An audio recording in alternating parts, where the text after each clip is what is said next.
The film opens during Chinese New Year in Chinatown, Hawaii, and the streets are packed and loud and full of celebration, and moving carefully through all of it is an elderly private detective named Walter Hale, constantly checking behind him to make sure nobody is following, and he slips a package into a mailbox and grabs a jacket to change his appearance, and then he steps off the curb and a van hits him at full speed and keeps going. Across the island, a Navy SEAL commander named James Hale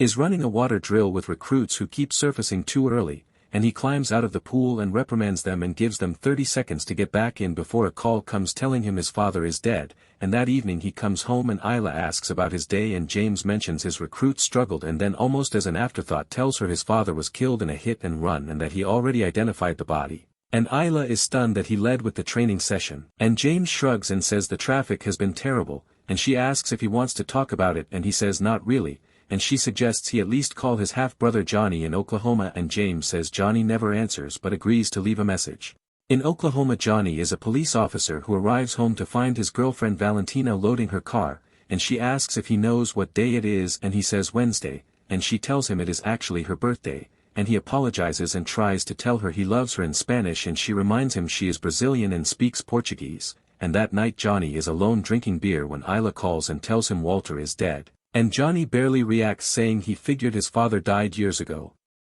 And Isla says he died yesterday and tells him the funeral is tomorrow, and while they are still on the call two men slip silently into the house and one presses a knife to Johnny's throat, and Johnny stays calm and asks what they want, and they tell him Walter sent him a package and they need it back. And Johnny notices a tattoo on one of their chests and calls it a badly drawn horse and the man tells him it is a dragon and Johnny calls it an angry horsey and the man insists, and Johnny realizes they are Yakuza, and when they will not back down he responds with sudden and completely devastating violence, fighting through all three men across the apartment while somehow managing to take swigs of his beer in between, and he finishes the last one in a way that would make the director of American History X very uncomfortable. At Walter's funeral, James scans the crowd and spots members of both the Yakuza and Mr. K's local criminal syndicate watching from the edges, and his cousin Nanny points out that Walter made enemies on every side as a private detective, and then to everyone's surprise Johnny arrives, and Nanny welcomes him warmly and Isla introduces her children, and one of them asks why they have never met their uncle,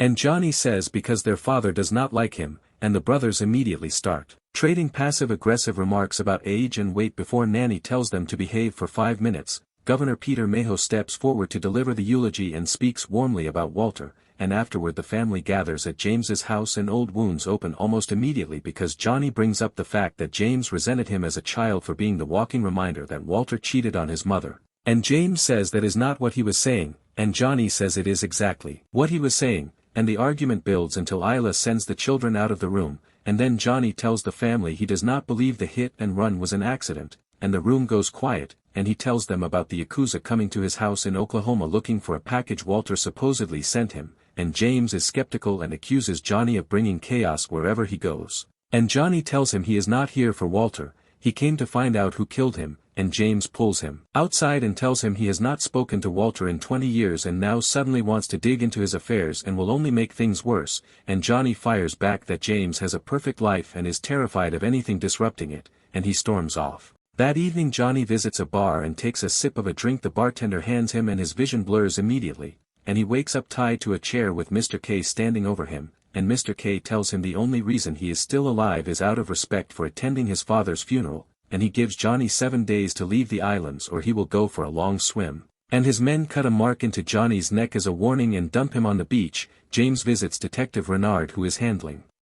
Walter's case and asks for the police report, and Renard tells him the area where Walter was hit is a dead zone, the locals will not talk, and the only camera nearby was not working that day, and James makes clear he is not going away, and Renard warns him that digging into this could mean poking a bear, and James tells him he is the bear. And he leaves with Walter's personal effects from the evidence bag and finds a receipt with something written on the back. James goes to the location where Walter was killed and studies the tire marks and spots a security camera on a nearby strip club and walks in and asks for the footage, and when the manager refuses James puts cash on the counter and explains it is not payment for cooperation, it is for the damage he is about to cause, and he walks out with the footage. At the same time Johnny goes to Walter's apartment and finds it already ransacked and takes a gun from one of the drawers, and then a young man slips inside and starts going through the same drawer and Johnny steps out and startles him and the man runs, and Johnny chases him through a parkour-filled route across the neighborhood before cutting him off and putting him on the ground with one punch, and he drags him to a bar and the man introduces himself as Pika and says Walter was like a father to him,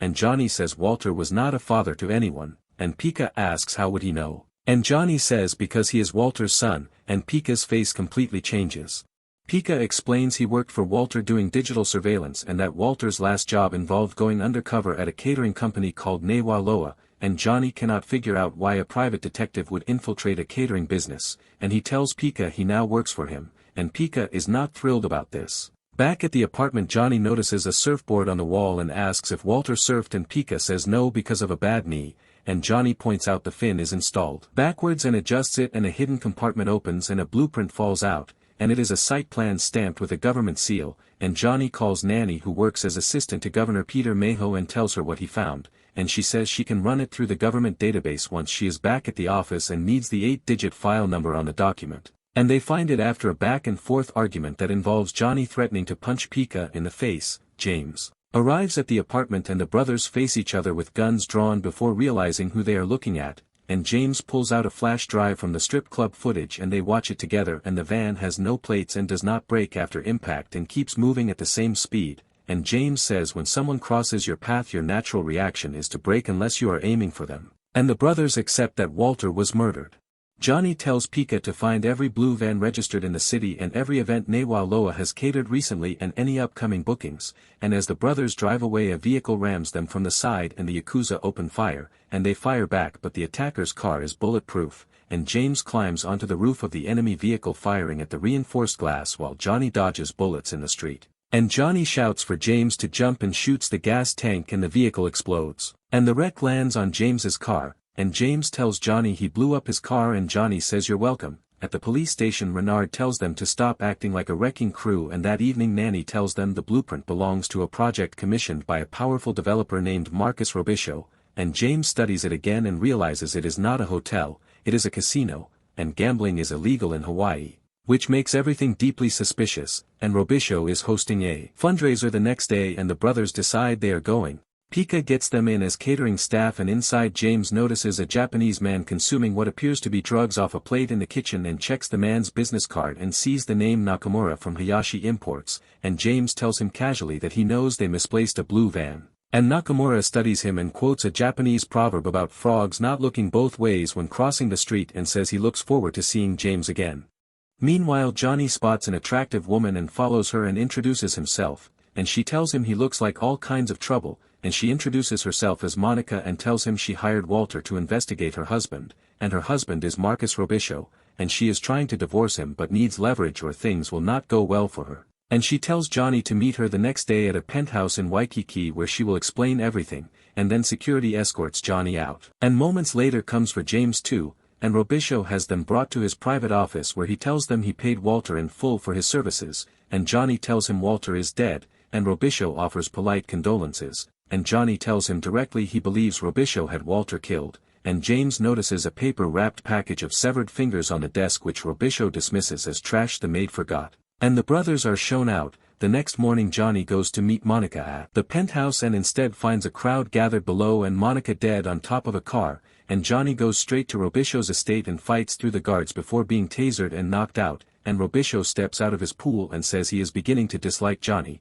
and Johnny accuses him of killing Monica and Walter, and Robisho denies everything and has him arrested. Johnny wakes up in a cell and Governor Peter Mayhew arrives and tells him Nanny informed him of the situation and that he convinced Robisho not to press charges, and once Johnny is released James is waiting outside and tells him he cannot keep coming back and tearing everything apart, and adds that this will not bring his mother back, and that is the wrong thing to say. And Johnny turns and the brothers have a brutal and deeply personal fight until James overpowers him and stops, and Johnny finally says out loud what he has been carrying for years, asking what kind of man abandons his little brother when he needs him most, and James tells him he sent him away because the syndicate was going to kill him and he did not know what else to do, and Johnny tells him he has no idea what it is like to watch your mother die in the street and not be able to do anything, and that James was all he had left. And James tells him he knows he let him down and he is sorry. And back home Isla tells them both off for fighting and James immediately says Johnny started it and Isla shuts that down, and then Valentina calls Johnny and tells him his house in Oklahoma is a crime scene and that his mail piled up, so she checked on it and found a package sent from Hawaii,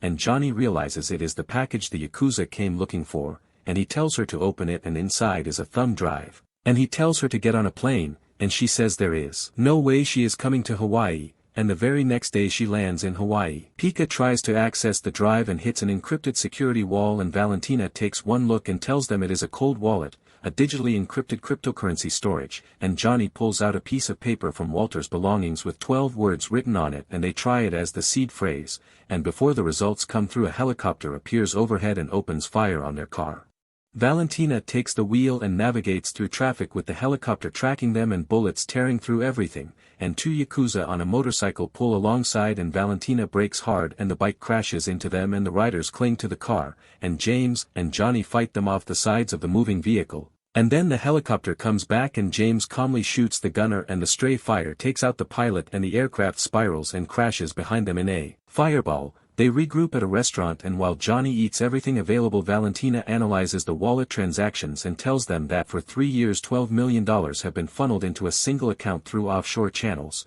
and the recipient is Governor Peter Mayhew, and everything locks into place. Because Robisho wanted to build a casino on protected Hawaiian land and bribed Peter to push through gambling legislation, the Yakuza provided muscle and silence, and Walter, while investigating Monica, stumbled onto the conspiracy and convinced an accountant named Iona at the governor's office to leak proof of the transactions, and once Peter found out Walter had evidence, he told Robisho, who told the Yakuza, and both Walter and the accountant were killed. The brothers arrive at James's house and call out for Isla and get silence. And James finds the children hiding in the bathroom, and his son Kai tells him men came and took his mother, and a video message arrives from Robisho, calm and mocking, with Nanny and Isla both tied up in his basement, and he tells them to bring the drive to him in exchange for the women's lives. James takes Johnny to his private arsenal and the brothers load up in silence and go. At Robisho's estate they move through the shadows, eliminating guards one by one without a sound, and Robisho's security chief radios the perimeter and gets nothing back, and then the lights cut out and he finds his men floating face down in the pool,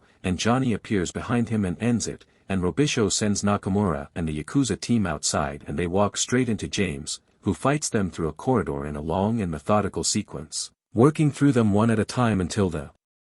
last one goes down, and the brothers go to the basement and free Nanny and Isla, and Isla tells James to go with Johnny and show Robisho what happens when he comes after the wrong family. James tracks one way and Nakamura appears and opens fire, and they exchange everything they have until both run empty and Nakamura draws a sword, and the fight is tight and the blade comes close before James breaks his hand and takes the sword and drives it through him.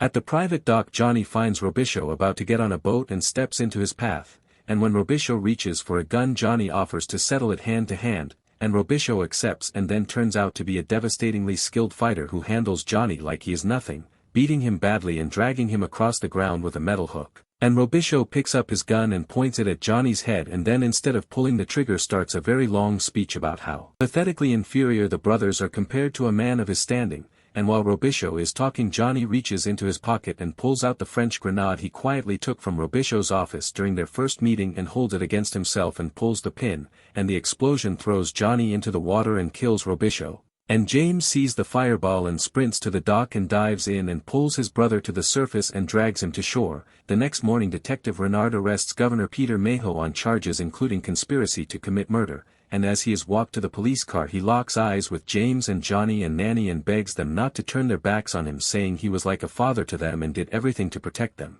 And they say nothing and he is driven away. Later the family gathers on the beach and Johnny pins a photograph of his mother to a coconut tree and apologizes quietly for staying away so long, and then Mr. K appears and tells Johnny he is still on the island, and Johnny says it is his island too, and Mr. K shrugs and says that is fair, and tells them he knew about the casino scheme but did not want to start a war with the Yakuza, so he let them handle it. And as a gesture of goodwill he gives Johnny a piece of paper with the name of the man who killed his mother, and adds that it was not one of his, and he leaves. Johnny walks to where James is grilling and shows him the name, and James tells him he will not stand in his way and whatever he decides he has his back, and Johnny thinks about the $12 million sitting in the recovered wallet and says it is a lot of money but not enough to buy back what they lost. And he holds the paper over the grill for a moment and then lets it go and the flame takes it, and the brothers walk back to the rest of their family on the beach. Make sure to subscribe and turn on notifications so you never miss a video like this.